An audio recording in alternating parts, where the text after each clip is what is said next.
नाशिकचं तापमान आता 34°C पोहोचलं आहे आणि सकाळी 9 वाजेपासूनच उन्हाच्या झळा जाणवायला लागल्यात. त्यामुळे नाशिककर खवय्ये आता थंडा थंडा कुलकुलच्या शोधात आहेत.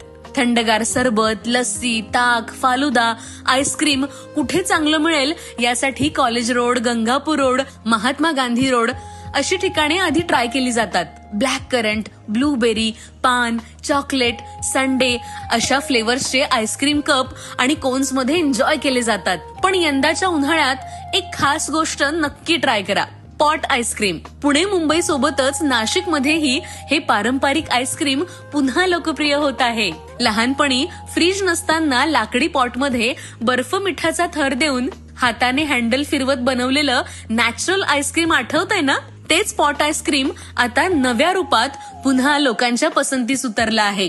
यामध्ये कोणतीही पावडर वापरली जात नाही. फक्त दूध, साखर, फळांचे फ्लेवर्स आणि सुके मेवे वापरून लाकडी पॉटमध्येच ते तयार केलं जातं.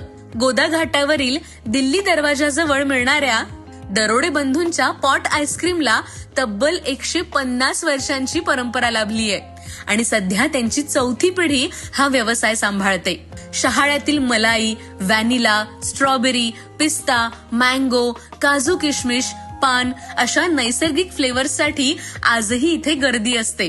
पूर्वी बर्फ उपलब्ध नसताना मुंबईहून बैलगाडीतून बर्फ मागवला जात असे, अशी माहिती पंकज दरोडे देतात. तसेच पुण्याच्या खत्री बंधूंचे पॉट आईस्क्रीम कॉलेज रोड आणि गंगापूर रोडवरही मिळते. मात्र ते मशीनमध्ये बनवले जाते. या उन्हाळ्यात जर नाशिकला आलात तर या पारंपरिक पॉट आईस्क्रीमची चव एकदा तरी घ्यायलाच हवी.